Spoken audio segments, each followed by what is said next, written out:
অনেক ধসে এগুলা খালে এগুলা হলেই অনেক তাও মোটা মোটাগুলো যেগুলো মোটা মোটা আছে তাদের তো আমরা এখন একটু মাছ ধরা দেখতে এসেছি। এই যে আমি বসে আছি, মাও বসে আছে, আর এই যে মাছ ধরা দেখছি। দেখি কেবল তোমরাও দেখে জালটাই ভালো না, নাহলে বড় জালটা মাছ ফেলা হয়েছে।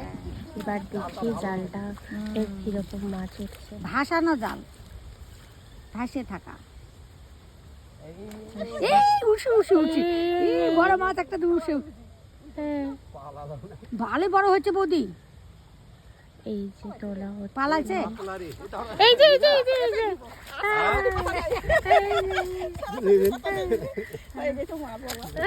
যে যাও